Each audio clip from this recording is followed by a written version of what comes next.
brazen robbery caught on camera. San Francisco shoplifters ransacking Neiman Marcus in broad daylight yesterday, and it comes as fears of thefts, even forcing Target to shut its doors early.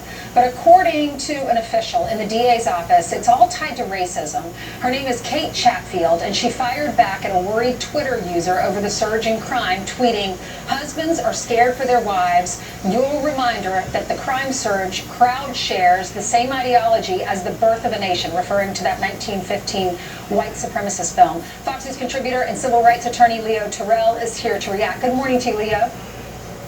Good morning, Ainsley. Thanks for having me. You're welcome. Thanks for being with us. What is your response to that? Because many people around the country are worried about crime in their cities. And they should be, because the videos that you just displayed don't lie. Democrats are masters at lying about the race card, and they're masters at blaming others. Look, let's be honest. It's sad.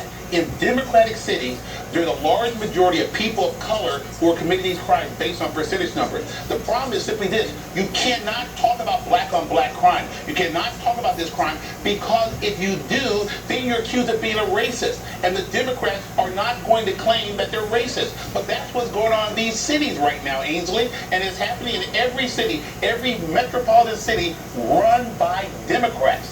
I know almost 200 shot across America during the holiday weekend. We are seeing these statistics going up and up. In San Francisco's DA's office, we did reach out to find out if they wanted to comment on this story, and we did not hear back from them. Let's talk about critical race theory. Daily Beast has an op-ed out, and it says the right's critical race theory panic is pure projection. They go on to say the GOP is continuing to project its own extremist impulses and absolutist endgame. The latest tactic is the manufactured threat of critical race theory. They're saying it's not really a threat, it's just manufactured. That's what the right wants you to believe. What do you say?